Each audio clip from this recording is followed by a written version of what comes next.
Hey everyone, it's FinalRound and my name is Jordan and welcome to game one of the NBA Finals. I'm excited that we're here and I'm a little bit sad that we're here, that the NBA is coming to a close for my second season of doing these videos.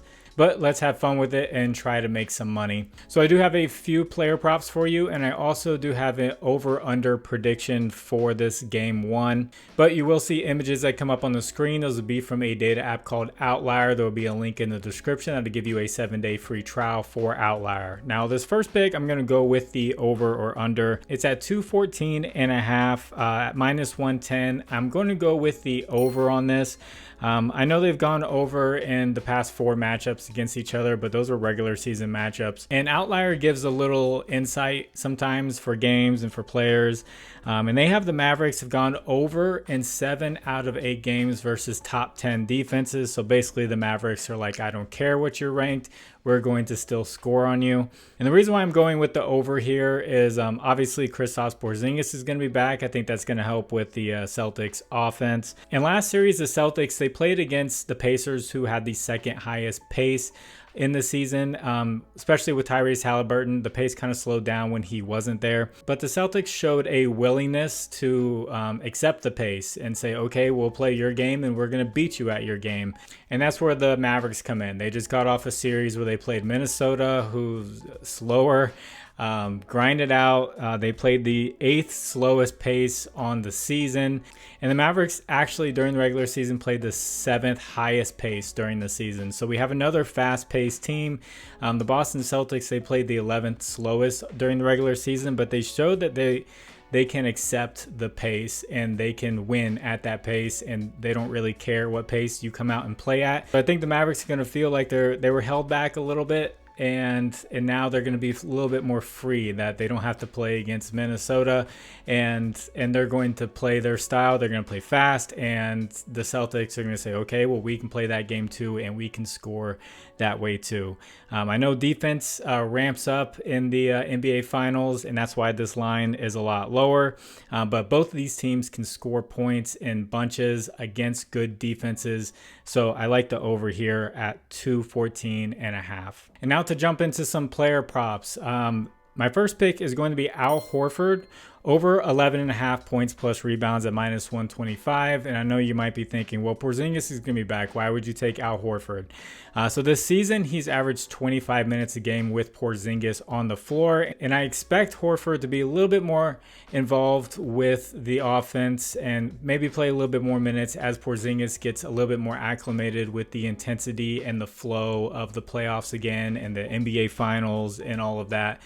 Just for the beginning of this series. So in the playoffs, when Horford played with Porzingis, he went over the line 4 out of 4 times. One of those games is the game that Porzingis got hurt and he played extra minutes. So if you want to take that out, you could say he went over this 3 out of 3 times in the playoffs against the Heat with Porzingis. And then if you look with Porzingis, he's gone over this line 9 out of 10 times. That one miss was the last game of the season. He only played 15 minutes, and it looked like he was on pace. If he played his regular minutes, that he would have gone over this line. So I feel like this line is a little bit low. A lot of people were taking the under on Al Horford just because Porzingis is going to be back. It's not like this line is up where it was at when Porzingis was definitely out. So I feel like Al Horford was playing well, and he will play well off the bench. Or even if he starts and they bring Porzingis off the bench, we don't know that yet. Even against Dallas on March 1st, he played 28 minutes and he had 12 points and 8 rebounds against them, and that was with Porzingis. And that ended up being a 28-point blowout game. So if you guys could, please like the video. And if you haven't, please subscribe to the channel. I know more than 50% of the people who watch aren't subscribed. So if you could subscribe to the channel, if you have a little bit of extra time, could you just leave a comment for the algorithm? You can just tell me your favorite number and it works. This next pick is going to be one of my favorites during the playoffs. It's going to be Jason Tatum over 9.5 rebounds at minus 125. He's actually gone over in 11 out of 14 games in the playoffs. During the regular season, he averaged 12 rebound chances a game, and now it's bumped up to 15.5 rebound chances a game. And I know we normally take the rebound chances and cut them in half, but his conversion rate with the rebound chances is much higher than what you see with like a regular center. So that's why he's been able to go over this line so many times. But he did this in the last playoffs. Last year, he was a rebounding machine in the playoffs. His effort definitely goes up and his minutes definitely go up. They give him a really good opportunity to get 10 plus rebounds. And I feel like this will be a line that will get bumped up at least one, like it did in the last series. So in 2 games versus Dallas this season, he had 11 rebounds on 19 chances. And then he had that blowout game, 28-point blowout game. He had 8 rebounds in 12 chances. So that's Jason Tatum over 9.5 rebounds. And then I can't make a video and then just not pick a Dallas Maverick. Take a look. Luka's lines are really high. Kyrie Irving, he's going to be going up against some really good defensive guards. So I don't think it's going to be too easy for him. But I'm going to go with PJ Washington over 5.5 rebounds at -118. He's gone over in 7 out of his last 10 games.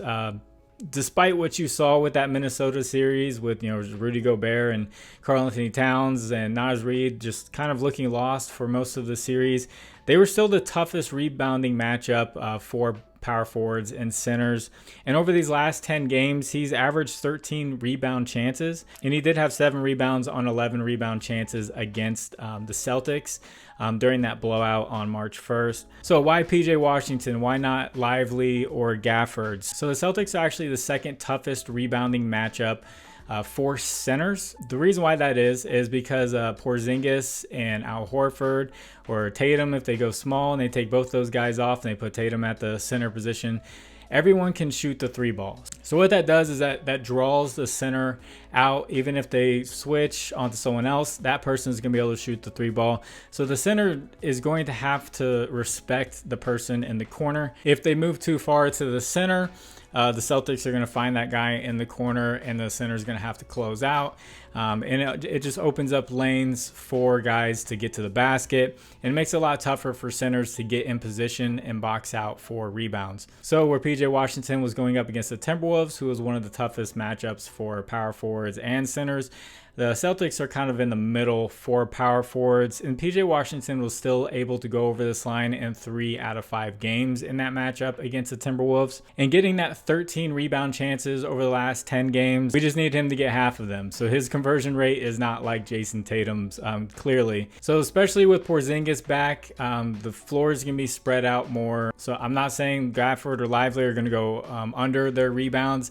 I'm just saying the chances are going to lessen because the floor is going to be spread out. They're not going to have to guard Rudy Gobert, who's going to be there, and then they can box him out and get a missed layup or something like that on a contested layup that Anthony Edwards misses or something like that. They're going to have to, go get their guy in the corner if someone drives, or if they play help defense on someone, that ball might get passed out to the corner and then guys are going to have to rotate around, and then Celtics are going to get an open shot.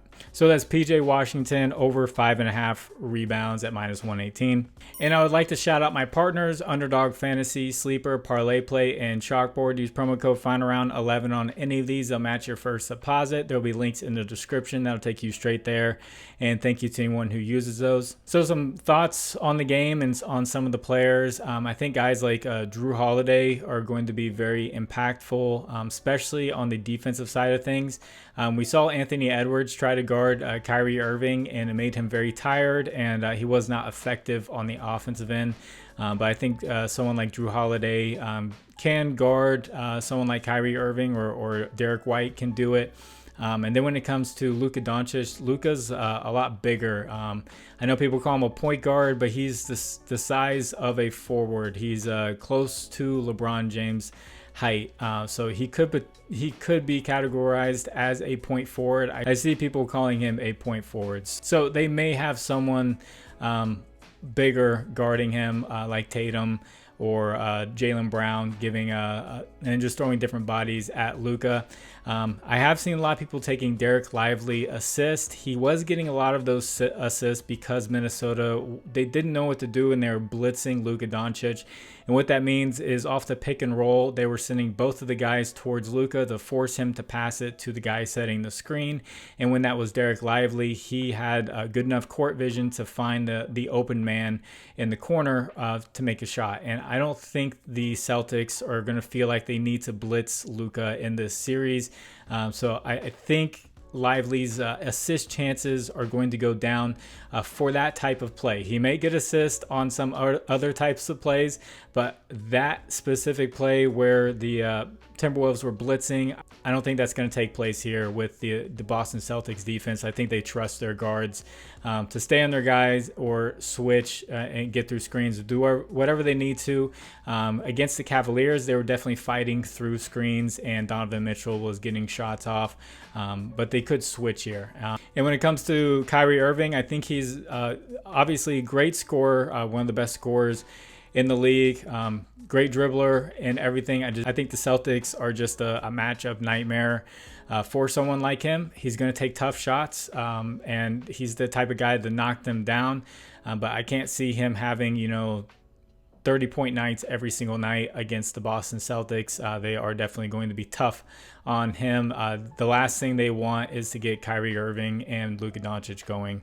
But since it is game one, we'll see how they approach it. They might want to just eliminate the others. A lot of teams will do that. They'll just say, Luka, you can do whatever you want, but we're not going to let Derrick Jones get hot. We're not going to let PJ Washington get hot. We're not gonna let Lively and Gafford get those dunks on the drive. Luka, you're gonna have to do it by yourself. If you can't score 100, then you're not gonna beat us. A lot of teams did that with LeBron James when LeBron didn't have any help. So we'll definitely see the game plan in game one, and we'll make adjustments when it comes to our bets and our picks.